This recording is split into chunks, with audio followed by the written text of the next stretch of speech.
প্রিয় একাদশ শ্রেণীর শিক্ষার্থী বন্ধুরা, আজ আমি ইতিহাসের তোমাদের ইউনিট 2 অর্থাৎ 3টি মহাদেশ জুড়ে সাম্রাজ্য এই যে তোমাদের অধ্যায়ভিত্তিক যে প্রশ্নগুলো আছে সেটার সম্পর্কে এই ভিডিওতে আলোচনা করছি।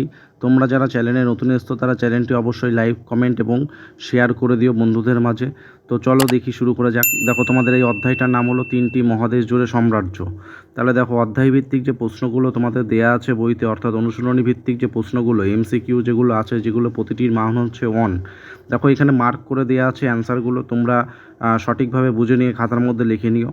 তো দেখো, সঠিক উত্তর নির্বাচন করো। তাহলে দেখো, 1 নম্বর কোশ্চেন, কিমিসিয়া কিউরিয়াটা ছিল, এখানে অ্যান্সার হবে অপশন এ, অর্থাৎ রোমান রাজাদের সভা।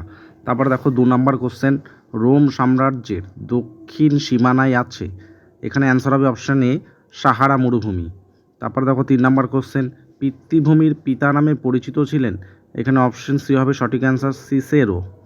তারপর দেখো 4 নম্বর কোশ্চেন, প্যাক্স রোমান বলতে বোঝায় রোমের, এখানে অ্যান্সার হবে অপশন বি, শান্তির যুগকে। তারপরে দেখো 5 নম্বর কোশ্চেন, রোমে দ্বিতীয় ত্রাইর শাসন প্রতিষ্ঠিত হয়, এখানে অ্যান্সার হবে অপশন এ, খ্রিস্টপূর্ব 42 অব্দে।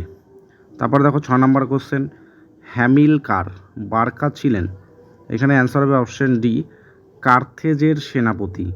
তারপর দেখো 7 নম্বর কোশ্চেন, বাইজান্টিয়াম ছিল, এখানে অ্যান্সার হবে অপশন এ, পূর্ব রোমান সাম্রাজ্যের রাজধানী। তারপর দেখো 8 নম্বর কোশ্চেন, ড্যাশ বুলগার ঘাতক নামে পরিচিত ছিলেন, অ্যান্সার হবে অপশন বি, দ্বিতীয় বাসিল। তারপর দেখো 9 নম্বর কোশ্চেন, 532 খ্রিস্টাব্দে নিকা দাঙ্গা হয়েছিল ড্যাশকে কেন্দ্র করে, উত্তর হবে অপশন সি, দৌড় প্রতিযোগিতা। তারপর দেখো 10 নম্বর প্রশ্ন, ড্যাশ সভ্যতায় দাসপ্রথা ব্যাপক আকার ধারণ করেছিল, উত্তর হবে অপশন বি, রোমান। তারপর দেখো 11 নম্বর কোশ্চেন, ড্যাশ স্পার্টাকাসের বাহিনীকে পরাজিত করেন, উত্তর হবে অপশন এ, মার্কাস লিলিনিয়াস ক্রাসাস। তারপরে দেখো, তোমাদের একটা স্তম্ভ মিলাতে দিয়েছে, এখানে রোম নগরী প্রতিষ্ঠিতা আছে, তাহলে এখানে দেখো তোমাদের অ্যান্সার হবে অপশন বি, অর্থাৎ রোম নগরীর প্রতিষ্ঠিতার সঙ্গে অপশন সির হবে সঠিক অ্যান্সার, রোমুলাস। তারপরে দেখো 2 নম্বর বলেছে, গ্যাডিয়েটর এর লড়াই ক্ষেত্র, এখানে 2-এর সঙ্গে হবে অপশন এ, অর্থাৎ কলোসিয়াম। তারপর দেখো 3 নম্বর, দাসনেতার সঙ্গে হবে অপশন ডি, স্পার্টাকাস। তারপরে দেখো 4 বলেছে ভেনি ভিদি ভিচি, এটার সঙ্গে হবে অপশন বি, অর্থাৎ জুলিয়াস সিজার।